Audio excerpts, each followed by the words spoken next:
We are really excited to present this to everyone because, as we know, we never know what exactly our world can throw at us.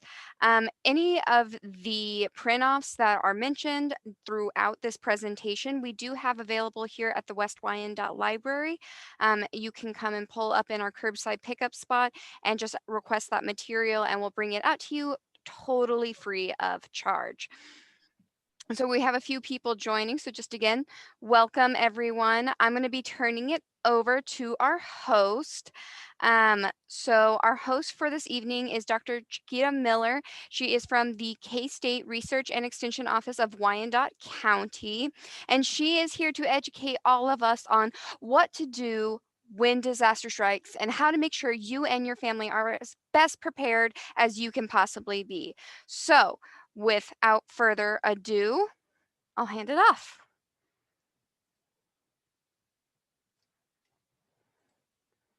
All right. Chiquita, can you hear us? Yes. Let Okay. me see. So it's asking me to share. Let me go. Oh, and if you have any burning questions throughout the presentation, feel free to drop a message in the chat. And we can get to those later. We do have the presentation and Q&A, but if there's a burning question you really need an answer to immediately, go ahead and drop that in the chat.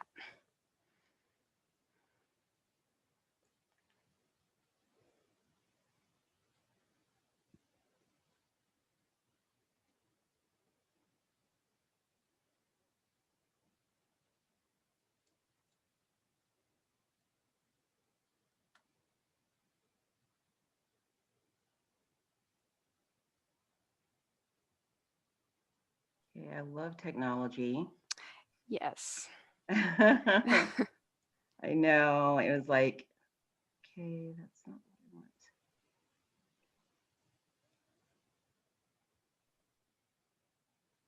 That's not.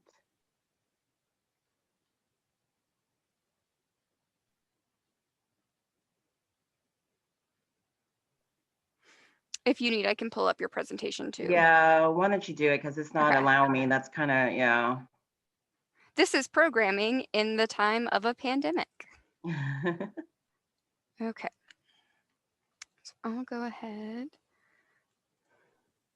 Thank you for your patience, everyone. We greatly appreciate it.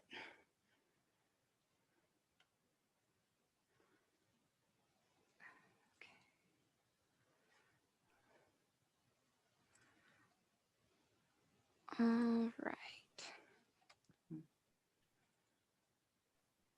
Did you take it back? I did. Okay, there it goes. Yeah. Okay. Okay, so we're good. So are you going to do the slides or will it let me? Probably will not. So you're going to have to do the slides for me. Okay. Well, thank you all for coming out tonight to listen about emergency preparedness. This is something that I'm very passionate about, and I'm glad that you wanted to come out and share. As Carly said, my name is Chiquita Miller, and I do work for the K-State Research and Extension here in Wyandotte County. And again, we'll go ahead and get started. Emergency preparedness, are you prepared? Okay, so setting the stage. So to my left, I have a scene that's a fire, and you've probably heard a lot that's going on in California about the fires and everything. In the middle is a major flood. And since we're in Kansas, we are very much familiar with Tornado Alley.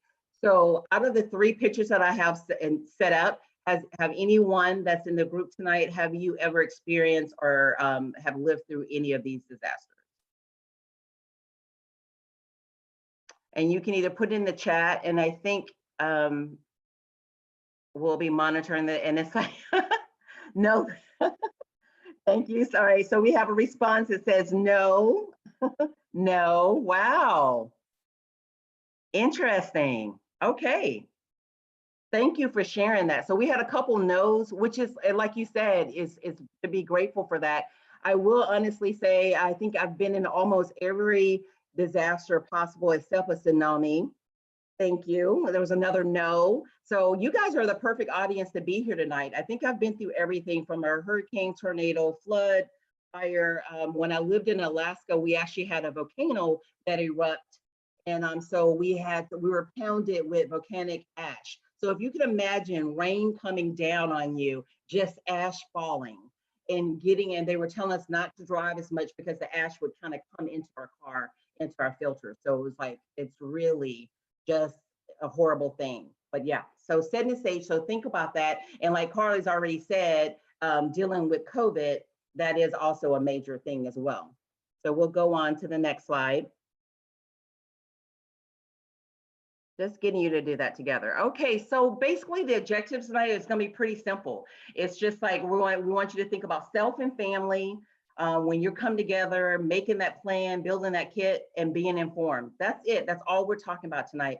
We're not saying that you're gonna, remember everything. The good thing about it is we can make this PowerPoint available to you. As Carly said, we also have a family plan that the library has so graciously printed off for you guys, and you can just communicate with them, and you can actually pick up a packet so you can have all of this information ready for you as well. There's going to be a lot of things that's going to be on the internet, so you can pretty much ready.gov is one of the ones I use quite a bit, and some more that we'll share out today that will share these things with you. So our objectives are going to be simple. Take care of self and family. Then you go out to your neighborhood, and then you branch out to the community. Some of us, depending on our jobs and responsibilities, that may lead out to the state, or may lead out to the rest of the country or whatever. But so that's what we're going to talk about tonight. So making that plan, building that kit, and being informed. Okay, so who do you consider your family? So when you think about, again, use the chat. We want this to be as interactive as possible, and we know that, like Carly said, these are technical COVID times, so we're gonna use what we have. So who do you consider your family? And the reason why I asked, you're probably like, why is she asking me this? The reason why I'm asking you this, in a disaster, you need to know who's under that roof, who you are responsible for. So if you have elderly parents or grandparents that live down there, who's going to be responsible for them? So, okay, so I have some response. Okay, it's me and two dogs. All right. Okay. And so knowing that is going to be critical, because one thing about it, you got to know, okay, I need to have something set up for me, my medicine, my medication, everything. Also, my dog, am I going to have a kennel? If I go somewhere, can I take my dog with me? If I have to go to a relative's house, how am I going to get there? Those kind of things. So that's why it's imperative. So you start thinking, who's in your family? Does anybody else want to share before we go on? Okay, thank you so much. And everything else, like, keep it going. We want this to be as interactive as possible, so that, and I want your information. So like, again, any burning questions that you have, if it's something you really want answered right now, you can just raise your hand, and then Carly can unmute you. We will leave time at the end for questions, but I know sometimes as we're talking about things, you want to make sure that that you're being heard in that moment. And I know sometimes if I don't write it down, I may not even remember what that is. Again, so start considering, who is your family? Who are you going to be responsible for in a disaster? Okay, so as we start preparing our families, like I said, so the first thing we want to do is develop that communication plan. Again, if we're at work, if we're at school, if we're out shopping, anywhere, it's like, how are we going to communicate? Does everybody have cell phones? How would your kiddos or your elderly parent or a friend or family member, how would they reach out to you? Develop an evacuation plan. So if you live in a 2-story house, do you have access? Can you get down a window? Can you get out? And if the fire starts up, if the fire's downstairs, and if you have to evacuate through the top of the house, can you get out? Those are the things that we want to think about. If there's flooding, if there's a fire, if there's a tornado, if there's everything, anything happens. So find out, make sure that we have that evacuation plan ready to go. Most of the schools have them, so it's not like we're not used to this. And the good thing about it, if we have our kiddos, they're used to this. If you work anywhere and if they do not have an evacuation plan, you may want to talk to them about that, because you need to know how you need to get out of that building in case of an emergency. You should have exits. Even at the movie theater, everyone has an evacuation plan, and then determine what to put in that emergency kit, supply kit. So we're going to talk way too much probably in showing you how many kits that you can have, what you can put in there, what should be in there, how much, and those things, so you'll be well equipped if something does happen for that. Okay, so starting out again with that family plan, communication. Again, how are we going to communicate? What are we going to use? Is it going to be using Wi-Fi? What if the Wi-Fi is gone? Using cell phone? What if the cell towers are gone? Those kind of things. School plans.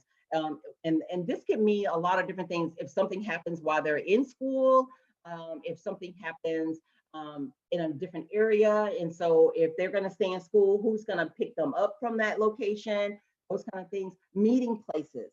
So you want to have those areas established. Okay, like with the school, remember those old, I'm probably dating myself, but we used to have, you would always have that big tree out front or whatever, or you had to go to the parking lot if there was a fire drill or tornado drill or whatever. That fire drill mostly is when you went outside, because you're kind of that, leaving the building and those things like that too. But having that established meeting place, and that's going to be very critical, especially when all the communication, when your comms are down, when you have no communication, it's going to be critical that you go to that next level and have that meeting place. Again, that evacuation procedures, you have to know, no matter where you are, if you're at work, you're at home, you're at school, you're in a car, you're traveling, you're in the mall, you always want to know what are those procedures when you're trying to get out or get somewhere and relocate, and getting help. And you may not even know the help that you are gonna need, but the more organized you are, the more you plan, because then you said, okay, well, I need to, like, who's gonna have the best communication with the school or that nursing home, or where that other family members may be, when you're going through those things like that too. And then your family, the last thing it talks about, your family roles and responsibilities and everything, and having everywhere. We're gonna talk a lot about a to-go bag and everything. And I'm going to have one picture in here where it shows a family of all these kiddos, and they all have their to-go bag with several days of clothing, snacks, medication, all those kind of things, and a pet and ready to go. So those are the kind of things we want to do. So what is your family? Everybody needs to be involved. Two and up, they need to have a to-go bag. They need to be ready to go and get out the door in case of an emergency. Okay, so in your communication plan, again, it can look a lot of different ways, but this will get you on, at least get you started. Again, you're at home, everybody's at home, we're talking. What does that look like at home? I mean, again, does everybody have a to-go bag? Do everybody have those? And a to-go bag is just what it sounds like. It is a bag, it is a box, it is something very portable that you can get to go in a moment's notice and everything. So, which is a wonderful thing. So your communication plan needs to consist of what that home life would be if something happens while you're at home. Something happens at school. A lot of parents, a lot of folks are going back to school. So you actually may be at a school, a college, a technical school in your environment as well. So what's going to happen there if you're over there and the kids are somewhere, if you're both in school? What happens if you're on the road? Who's been on the road when there's been a bad thunderstorm or hail damage or something like that? Who's experienced it? Who's experienced that, at least when they've actually been on the road and then the hail starts, or it's been raining really hard and you're like looking for that bridge or looking for a turn off or something that you can get out of that heavy rain? Who's experienced that? Can someone share in the chat if you've had that experience and what you did? Because a lot of people can identify with that, because a lot of us are on the road and traveling, and most of us have experience of a rainstorm or something in there and that we've had to deal with. So again, if you have something, thank you. Watch the wall cloud heading my way. Yeah, that wall cloud is pretty scary, isn't it? And everything. If you haven't seen a wall cloud, it's very massive. It pretty much takes over from east to west, and it just looks like a mass of clouds and space.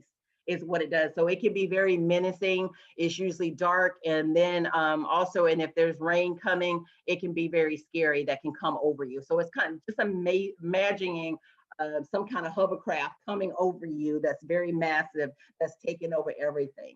So thank you for sharing those things like that too. If it hasn't happened to you, you should be grateful that none of this stuff has happened to you, but it's possible. I will share, since you brought up the wall cloud one, everybody knows I'm a big K-Stater, and so I go to the K-State football games. And so one year we did have a wall cloud, and so I go to all the weather training, the weather seminars that we offer. And because of COVID this year, we didn't have one this fall and everything. And then they'll hopefully maybe next spring they'll offer one. Drove through a blizzard on a new mountain. Ooh, that's a little, okay, wow. All right, that's scary and everything. So you know what that's like when you can't see. But I was at this game randomly, and the cloud came over, and it was just, I mean, it just took over the whole stadium. It looked like an alien ship had came over and took over the whole stadium and everything. So it was like, it was crazy, and it was very scary. And so we had to evacuate because lightning did come at some point. And so we did have to evacuate the stadium. And then a lot of us just went under the awnings and into the bathrooms, into the weather, and then the game resumed or whatever. So you can actually be in an outside event or even an inside event when things can happen and everything. Out of town, not knowing. So you're out of town, visiting on business, traveling through, and then the family is in a different location. What does that look like for your family? I already mentioned shopping, and then while you're at work. So your communication plan needs to be uniquely made for you, about you and your family, and what that looks like. So, so think about that when you start thinking about what that's going to look like for your individual family. Okay, so you want to determine the things you want to look at is your family contact person. Again, because we want someone that everybody is going to know how to get to that person. So we got all kinds of things, whether that's going to be paper on the computer or those kind of things, the primary phone number, the local number, and then the alternative phone number if they're out of state or whatever. So whatever whoever that contact is, make sure that that person, for one, they have good communication and that their phone is on and working very well, and they have good cell service, so that, for most of the disasters or whatever, when we're dealing with fire and flooding and all those kind of things like that too, and and utilizing those things. But again, having that main person as your contact, so that you can have that source, that no matter what happens, you have that person to go to. So if something happens, you're out of town, they can refer to that person, they can contact you. That may be you, the person that's out of town, but you can communicate with others. Okay, so when we look at school plans, it's like, every school should have a plan. They should have an evacuation. They should know that. They should have tornado, fire, flooding, whatever that is. Now COVID has taken over everything. All the different protocols have taken over. So again, talking to that school when we are let in, I know we're coming from different places. So just knowing what that looks like. Again, if something did happen, and in the picture, it just talks about, the school, and it's got the incident command post. And that's usually an established area where the communication is and where the leadership goes, and they kind of tell. On this one, they have, telling them to evacuate where area they're going to go into, family reunification areas. So again, a safe place where the families can come. Unfortunately, we were living in some dark times where we've had school shootings and things of that nature. So we need to have these things. So every school should have a plan for that, for families to get together, to make sure that it is the right family member meeting up with the right child, a waiting area, first aid, and a triage. All those things are put together. Keep the contact. My children, okay, I have a comment here. My children were out of town when the Hurricane Andrew hit. Oh, wow. And we had no phone or electric. Oh, yeah. It's a major I mean, it's a very, very difficult time. It's scary. And when you've experienced some of these things, you know about them, and then you can come in and then you can share those things, and then you prepare each time. You always should be prepared. Do never let your guards down. Like I shared with you guys early on, like I said, I lived I'm a Army veteran, and I was stationed in Alaska, and that's one thing we were always taught, to have our gas tank, and I still do this, even though I'm here in the Midwest, and I've been away from Alaska since 1994. But I never let my tank go below half a tank or whatever. I always have stuff in my car in case there is an emergency. I always have food. I always have a change of clothes. I always have those things in there. And a lot because, you're traveling a lot up and down, and you want to make sure you're together. So always never take anything for granted. Be prepared always. No authorizations and required to release a child. Again, if that school person or whatever, like I said, that's why you have more than one person, if possible, to be on that school list, somebody that you trust. Because what if you are out of town? What if you can't get to that child? Or what if you need to have that list up to date, for one, and make sure you have those contacts on there. And discuss with your child, with the kids and their caregivers. Let them know, if something happens, this is who you should, expect to come pick you up. Okay. Again, meeting places. So if you're at home, outside of your home, your front yard, and I love this little drawing because it's very simple and anybody can do this little drawing. So, but they have fancy things you can do online, that you can actually do your floor plans of your own house, and you can actually build these things in there. But this is just a very simple, floor plan and an evacuation and meeting places, and telling you where to go. The blue is showing you where the windows are. The red is the primary escape path, and the secondary route is the yellow. So because if that first area is blocked, you want to make sure that they have that opportunity to do those things as well. So wherever that meeting area is going to be, the front yard, the neighbor's yard, away from your home in case of evacuation, places of worship, park or school, whatever that is, make sure that everybody in the family knows where that is and that you practice this. And they'll talk about this a little later. Again, family emergency plans, they look like all kinds of things. The ready.gov over there, the family emergency plan, it's really easy, it's detailed, and they have so many information that you can share on those as well. Be prepared, gather information on there. And I love this, the picture here that talks about make a plan, just keep it simple, pack an emergency kit, keep a list of important addresses like work and school, identify, safe places, and know the evacuation location in your area, and agree on a friend or a relatives, that you can call. But being prepared can help you and your family stay connected in case of emergency. You must always keep the kids in the loop when they're ready for those things like that too. So we'll go on. Okay, practice and maintain your family plan at least every 6 months. And the reason why they say that, because the kids are getting older, the family members, your dynamics may change, more people in the household, more pets, anything can happen. So you want to quiz the kids, and you want to conduct your home drills, evacuation and fire and flood and COVID, whatever we're going to add to. We can't do anything.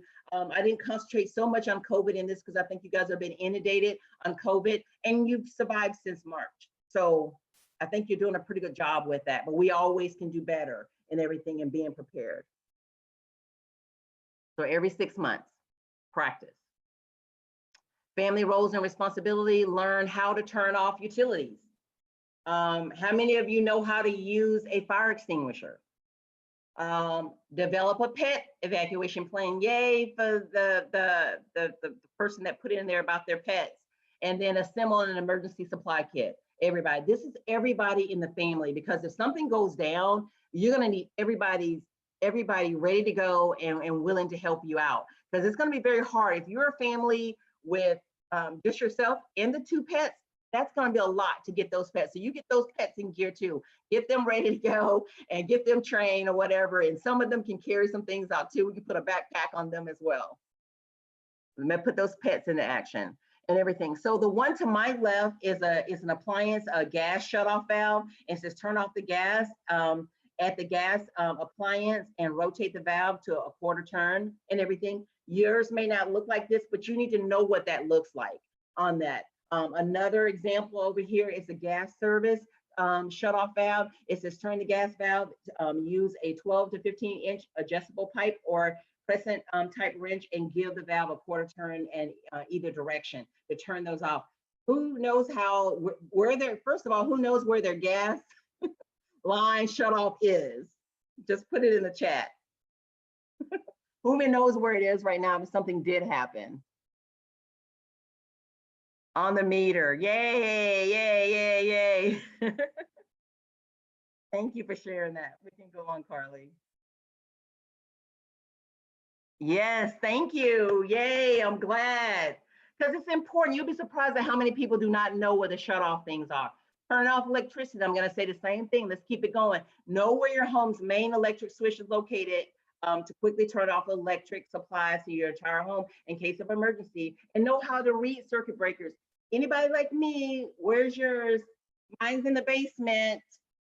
Can barely read. I need to go through and redo. So I'm going to tell you tonight, if you're on this call, go through, thank you, disconnect at the meter, for to turn off electricity, go down there and please write where those controls are, the on and off, say what it is, because you're down there trying to guess. I can barely read. Some of the stuff is kind of starting to kind of go away. Laundry room, breaker box, look at you, way to go, yes, and everything. But knowing where that is and knowing how to reset it and turn it off is critical. So make sure you know where those are. So if you don't know where the gas is and electricity, that's your homework this week. Thank you for participating in that. Keep it going. Okay, fire extinguishers. Who's had to use one and who has one in their household right now? Are you saying, yay, Carly, yay? Do you know how to use it, Carly? Yes, woo, all right. Come on, keep it going, yes. All right. Where is it located, you guys? Where do you guys keep it? I usually keep mine in the kitchen close to the stove. That's just where I keep it. Where can you share where some of you guys are keeping it? Okay, kitchen, okay. Yeah, me too. I just think it's closest area. Some of my friends that have like a fireplace or something like that, they'll keep one, you know, somewhere not too close to it, but you know, they'll kind of keep it in the same room. Thank you for sharing those. So a lot of people are keeping them in the kitchen and everything. Again, so it's very simple. You're going to pull the pin. If you don't know what it is, look at your fire extinguisher, go out there and purchase one. You're going to aim at the base of the fire, and the base is that you see where the flame is a little yellow one. So it's going to be where the largest part, the base, not up top, because you can go over it and miss the flame. Squeezing the handle, sweep side to side is the best motion, because that's what's going to make it, that's going to make that fire go out quicker and better, and it's going to be a more efficient use of your time. And then use short bursts, a half second to 1 second each as you go through there. So if you do not have a fire extinguisher, please have one in there. Okay, now we're going to get started into the good stuff. Emergency kits. Okay, 1 gallon per person per day. 1 gallon, and a lot of the research will tell you different things. So you know your family, but you have to think about what you're going to be using the water for, how much or whatever. This is a minimum that I would say have. Food, canned, dehydrated, or powder, something that you can take with you and that you don't need a lot to make, but it's going to be healthy for you. It's going to sustain you if you have to be get through the day. Manual can opener. Please make sure that you have the can opener on those things. High energy food bars. They work very well, and change of clothes. So at minimum, if you have this in a kit, you're going to be able to survive a few days just with these few little items in here. So make sure that you're, and we'll talk more about emergency kits. You can go on to the next one. What is an emergency supply kit? Supplies for at least 3 to 7 days. So think about if something happens, if there's a tornado, if there's major flooding, if there's a fire, if you have supplies, so think about it. That's a lot of water and everything. But you know what? What I tell people is like, you just buy it. You go and you see it on sale, 2 for $5 or whatever. You just put it away. you see the gallon waters or whatever, and that way you have it and you think about it, then you're gonna go back and check on it every 6 months or whatever. But think about 3 to 7 days, it's gonna at least by 3 to 7 days, if things are not back up and running, you're in a world of trouble. So it's gonna be way more serious, but I want you to be comfortable and not stressing out. So if you at least have the 3 to 7 days, you're gonna be able to function and survive. 6 basic items to include: water, food, first aid kit, clothing and bedding, tools and supplies, and specialized items. And those specialized items could be anything that you can have. They have these wonderful little kits now that you can use with that have like little wrenches on them, a hammer, or they'll have like an entrenching tool that can serve as a hammer, and also you can dig with it. So just kind of get smart with yourself, so you don't you can have less things that can do more things or whatever, but you want to be comfortable. So again, these are just some 6 basic items to include in your kit: water, food, first aid kit, clothing, bedding, tools and supplies, specialized items. Water, again, 1 gallon per person a day, canned dehydrated power, a manual can opener, high energy food bars, and change of clothes. I'm just giving you some examples of what you can have in there. Again, flashlights with extra batteries. And please check your flashlights, because I'm one of these people that has a flashlight in every room. Okay, I go in and check the flashlight and it's all corroded because it was a cheap flashlight in the first place. And the battery, like I said, I wasn't going in there and checking it. So everything just kind of fell apart. So it really served me it wasn't very helpful for me to have a flashlight that didn't work. So just make sure that you're checking all those things. Waterproof matches, sturdy work shoes, and work gloves. Whether it's a fire, flood, or anything, you want something that's going to be good, that you can trudge through water. In a tornado, things are all over the place. You got to walk over things. So having those good, solid shoes with you, that needs to be in your go bag. That needs to be a part of it. I always keep a pair of my old military boots in the trunk of my car. So if something goes down, I know at least I have those. And having some strong gloves. Again, blankets, sleeping bags. Most of the kids love them anyway. You can make the makeshift sleeping bags, toilet paper, paper towels, plastic trash bags, and hand sanitizer. We probably got plenty of that. Again, gas and water pipe wrench, so that if something does happen, you can turn those things off. A screwdriver, crowbar, duct tape is my friend.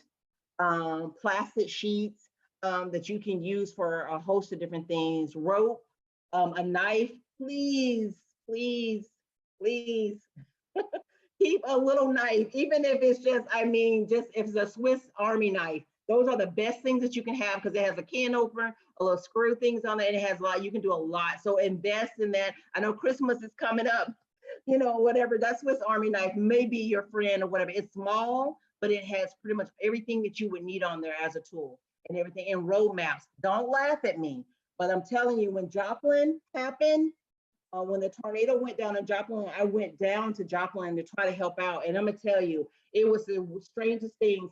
Road signs, everything. They had to spray paint on the side of the street what street it was. If you didn't know landmarks, and especially people like me that was coming in to help, we didn't have anything to help or whatever. And I'm telling you, that old-fashioned road map, and if you can buy one now, buy one and keep it, because they're hard to buy now and find. So that way, if something comes in, please have a map of the metro area. Please, because if something goes down, you're gonna need that. Again, your cash or whatever, $10, even like dollar bills, $5 bills, $10 and $20 bills. A lot of times people can't give you change for higher bills. During disasters, a lot of people, unfortunate, you guys, they want to do counterfeit. So that the smaller bills are going to be better, because you don't have a lot of people trying to counterfeit $1. You know what I mean? But they will counterfeit $50, and they will counterfeit $100 or whatever, and even 20s or whatever. So having those smaller increments in a waterproof bag somewhere that you can have, so you can have that, just have that on the side. If you can't have your passport, your social security cards, what I do is I take a picture of everything. I have a copy of everything that I have. And then my sister lives in Georgia, and I live here. So she has a copy of all of my important papers there in case something happens. If something happens to her, if you trust the cloud, if you have a trusty resource where you can put those things in, a fireproof, waterproof locking system, try to do that or whatever. Copies of insurance, birth certificates, family pictures, telephone numbers. If cell goes down, how many of you right now know 5 numbers in your phone right now? 5 numbers without looking in your cell phone. I dare you, I double dare you. How many? I don't know if, maybe, I don't know, maybe 3, I think. And 1, 2, right? Or maybe 3. Thank you. Thank you. That's why you're here tonight and everything.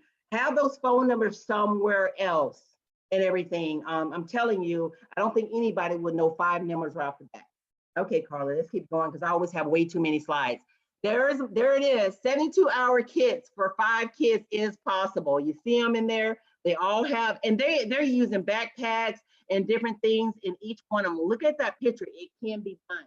And what I tell you is, and this is for children, elderly, physically challenged, and pets, have things ready to go. If they have that already in their closet, in their room, if you have it in the garage or you have it ready to go, and these are things that they don't need every day. So the only thing you should have to add on there is probably their medication. And it may be easier if they know their medications, you can put it in 1 pill bottle or you can use a pill box or whatever is easier. I've started using a pill box just because I know, and I try to keep it filled all the time for at least a week. So if something does happen, but I do try to keep all my medicines in 1 bag. So if it did come in an emergency, I could grab that and go. So again, it can be done, 72 hours kits for 5 kids. So it is possible. So think about, again, that first question I asked you, who's in your family? And this can be found at planforawesome.com. Where to store it? Again, backpacks, trash bins, plastic bins, whatever you can put it in, whatever's portable, whatever you can grab and go with. Place it somewhere accessible and quick. If that's in your garage, by your front door, in a closet. Keep it away again from the water heater, gas meters, dryers, etc., and those things like that too. And you want to keep it near exit. So if something goes down, you can have it. Like I said, for me, I normally keep it in my car. A lot of stuff in my car, but I do try to keep. I just keep like a gym bag or a backpack, so it's easier for me. Preparing your car. So a lot of us don't think about it and everything like that too. So, and this is just an example over here to my right, 46 must-have items for your emergency vehicle kit. So they have all kinds of pliers in there, flashlights, glasses, road map on there. They got water, they got money in those things. They got a radio, they got duct tape on those things. Again, keep the gas tank at least half full. I have kept this since the 90s when I lived in Alaska. My tank, anytime you see me, my car will always be at half a tank. Spare tires, I know some cars don't come with spare tires anymore. Water and snacks. Most of the time my car, you will always find water. You will always find peanut butter crackers. I love peanut butter if you don't have an allergy to them. The reason why, because it's a source of protein and they're filling for you. And they're good. They're very tasty. First aid kit. I had a friend the other day walking a dog. The dog went too fast. The tree grabbed his arm and no one had a Band-Aid. So it's like, okay, where's that first aid kit? So trying to have those things together. Fire extinguisher, we talked about that. Reflectors or flashers, so that when you are in your car, if you have to stop, if you need help, medications and a flashlight. So those are just some very minimum things that you can have. Your personal kit. Now, this is something that can be like in a lunchbox or whatever, and I kind of gave you little examples on there. I wanted to have pictures on there because I know a lot of people are very visual. So water, snacks, medication, sturdy shoes, and flashlight. Something big enough to hold those things. That's a personal kit that will get you through at least for a few days if you had to. Schedule to your calendar. Again, replace the stored water and food kits every 6 months or whatever. Test your fire detectors and recharge your fire extinguishers. Get everything on a calendar. If you need to evacuate, what do you want to take with you? So think about it. So I have an example here. It's a grab and go bag, warm clothes, first aid kit, water, snacks, radio, toiletries, essential medication, extra batteries and chargers, flashlight, and sturdy shoes. Always. If you need to evacuate, that to go bag, earthquake, tsunami, anything, home or workplace or whatever, just have this simple bag so it's ready to go. If you need to shelter in place, and this is critical. So shelter in place is if something's happening out there and the safest place for you to be is at home. So close and lock the doors and windows, turn off fans and air conditioners. You want to make sure you want to try to reserve as much as you can and get your emergency supply kit. I worked at a domestic violence shelter in the early 2000s when we had that tornado there, and and everything's on a security system. But when the electricity went out, we were on reserves for a while. And the first thing we did is I had everybody strip their beds down, get their pillows, blankets. We put radios down there. We took foods down there. So they went and luckily this facility did have a basement, and it had an open area, but it also had some other rooms where they could be inside of the big room.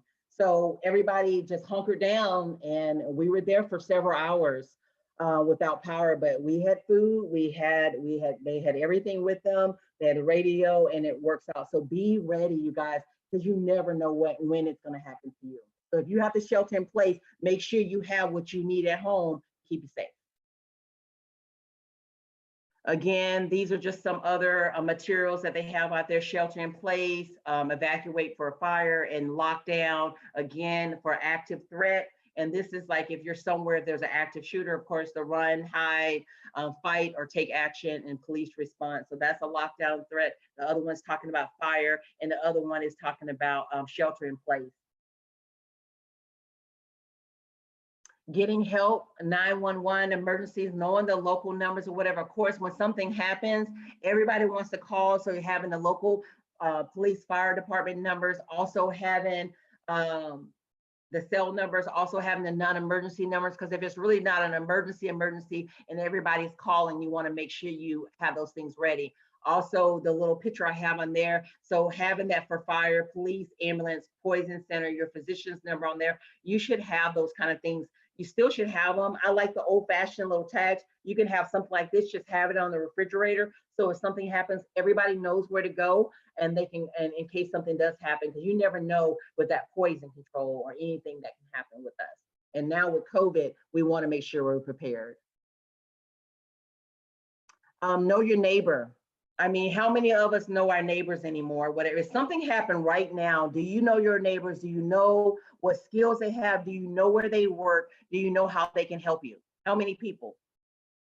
I know my neighbor across the street, beside me, and down there. No, shame on you, shame on you. Know those neighbors. If it's a safe environment, know those neighbors, because if something happens, you want to make sure that you're ready to help. Okay. We're going to go through some of these slides a little quicker because I know we're getting closer, and I want to make sure you guys have time for questions. Again, some of the tips for you all that do not know your neighbors: introduce yourself and your family to your neighbor.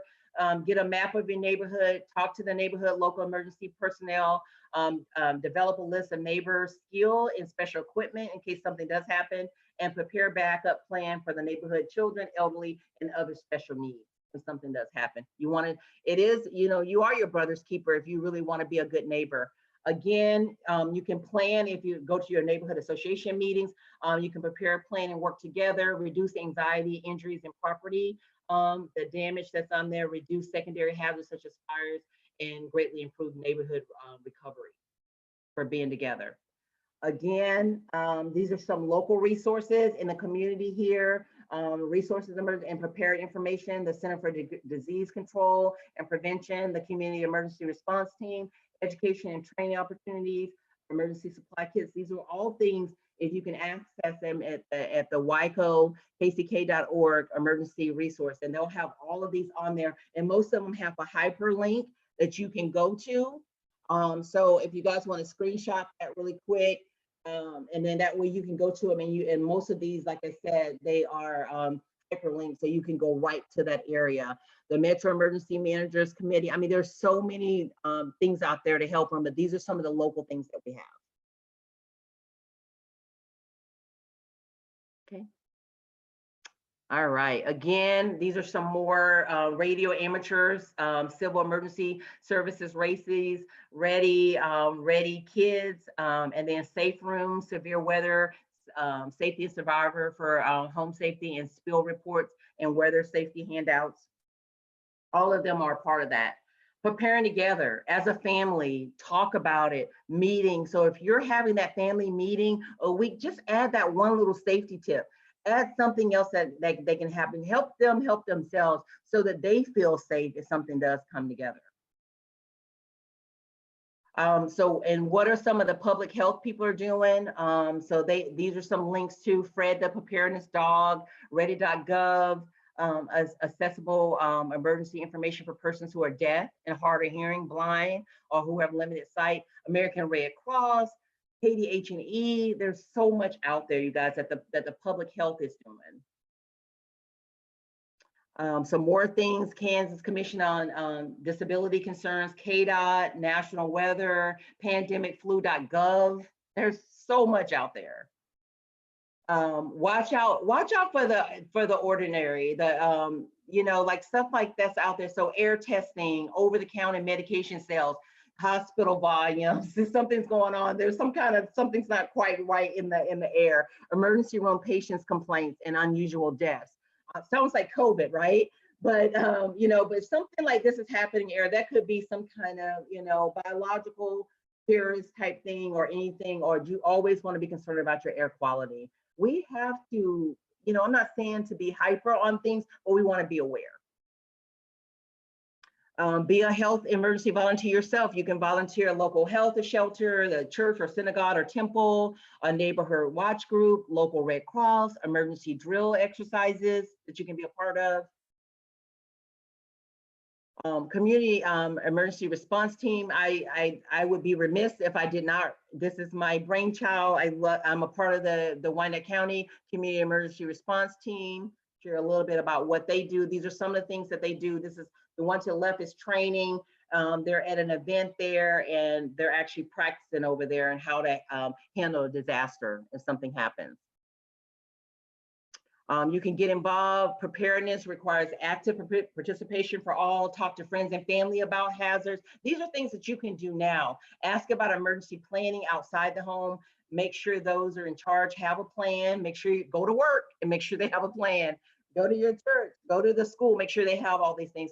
Training provides skills necessary to help others to keep safe. The Community Emergency Response Program provides training and practice and connection to others so you can participate in drills and exercises. And the number one thing you can do is talk to friends and family about volunteering at a variety of events. You can learn a lot from that.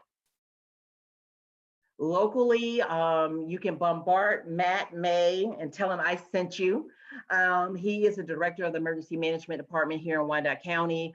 The Community Emergency Response Team, we were meeting monthly before the COVID strikes. And so we would practice on things like, putting out a fire using the extinguishers and, and all kinds of activities, search and rescue, first aid, those kind of things like that. All of that is a part of the Community Emergency Response Team. But Matt May, he is the emergency manager here in Wyandotte County. That is his office number, his email, and his direct line and the main line to the emergency manager's office. So if you want some local things, if you didn't want to go to that WICO information resource that I shared with you on that, you can talk to Matt as well.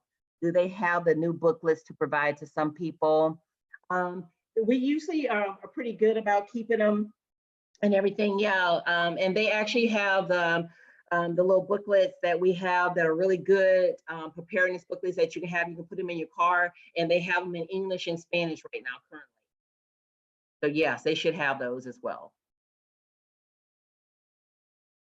Okay, so we are right there. I know that we kind of went through quick, but I wanted to make sure you guys had time for some questions you may have or want to share on some wonderful things that you guys have been a part of. Thank you so much. I think, I hope I didn't, I'm gonna go back in the chat real quick and see if I missed anything on that. So a lot of people kept that fire extinguisher in the kitchen. So proud of you. Some people said maybe 2, maybe 3, none in the numbers or whatever. And then they have the new booklets and everything like that too. A lot of things, can be, like I said, it's online, you guys, ready.gov.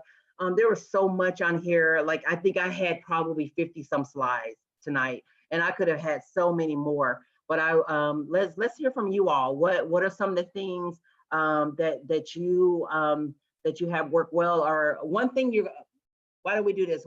Answer this for me. One thing you're going to change tonight because of this. And you can unmute yourself. I think, can they unmute themselves, Carly? Or do you need? Yeah, I They think we can.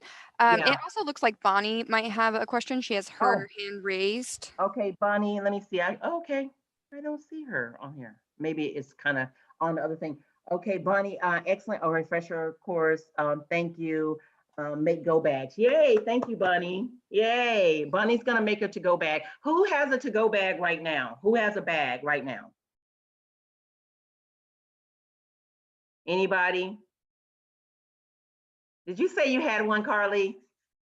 We're working on it. Is this before you had the PowerPoint? It is actually. Thank you. I sent the PowerPoint to Carly early on. Okay. Oh, love it. Both of you. Yay. My son does, and I did in Florida. Shame on you. Shame on you. But I'm glad your son has one. And then I love when you said Andrew, I was like, that's Florida. Thank you for sharing that. And when you live in areas where, like us, where the Midwest, where you can have all 4 seasons in one day. We live in Tornado Alley. When the young lady shared about Hurricane Andrew, I'm like, okay, I know about Andrew because I'm from Georgia and all of my family is from Florida all the way up to New York, and those things as well. So make sure that you do those things again. Someone also mentioned cats. I'm sorry, when I say pets, I'm talking all pets. So that is that snake, that rabbit, that hamster, any pets you have, you need to have a plan for them survival on those things as well. Oh, you're welcome. Oh yeah, cats. I have a big one ready. And everything on there too. So, and everything. Janice, do you have any, do you mind sharing anything? Because I know you're the master at one of my CERT members is on this, is actually on this event and everything like that too. So do you have anything else that you would like to share that, I know this was a quick overview and everything, but is there something you would want to add? No, this is everything that I thought. It's great. You covered it all. It was a lot to cover, that Janice is on my CERT team. We've been on the CERT team over 2009. Yeah, at least. Yeah, Yeah. I think I was there. I think I might have been there a couple years. I think I've been on the CERT team almost 12 years, maybe. We have to ask Matinee or whatever. Again, you guys, it's important, and Janice can also put in a plug for the community emergency response. And I hope that we can do something now with COVID. We used to do them in person, 4 weekends, 8-hour sessions. We've got it down to 4 days now, Janice. Yeah. 4 days, and everything. So it's a really good training and really does teach you how to put out a fire, search and rescue, how to take care of, and the premise is taking care of home first, then you go out to your neighborhood, then you go out to the community, and then you have the option to go other places throughout the state or out in the country. But it really teaches you how to survive in any kind of disaster so that you could be a really good neighbor and a good family member and be able to support your own. So, definitely, we will definitely work with the library and have them help us get that information out if we offer that again. I would love, so hopefully we'll be able to offer that. If we can't do it in person in 2021, hopefully we'll be able to do it virtually. Yeah, it looks like we have a question from Sheldon Harris. Hello, Sheldon. Hello, unmute. Oh, Hello, thank you for participating. I love, he always has good insight. So I know you have a good pointer, so go ahead, Sheldon. I was just wondering, should we have generators? Should a Oh, person? yes, yes, yes. A lot of people, a lot of people will tell me they have a generator and just like where to store it and how much. And I tell you, it is a wonderful thing. When they in Georgia, 3 years ago, they had a tornado that came through. Well, houses in Georgia are not meant for tornadoes. I mean, we have our hurricanes and floodings and fires and everything. And then my sister did purchase one. She was very happy with it. Do you own one yourself, Sheldon? No, I don't. But I was thinking about purchasing one soon. Yeah, it's a really good thing. And one of the things with our CERT team, we actually use generators to do different things to power up our truck, to power up our lights, that when we're out doing different maneuvers and different things, it's wonderful. And what I will say is to do your work, know your house, and know what you're going to use it for.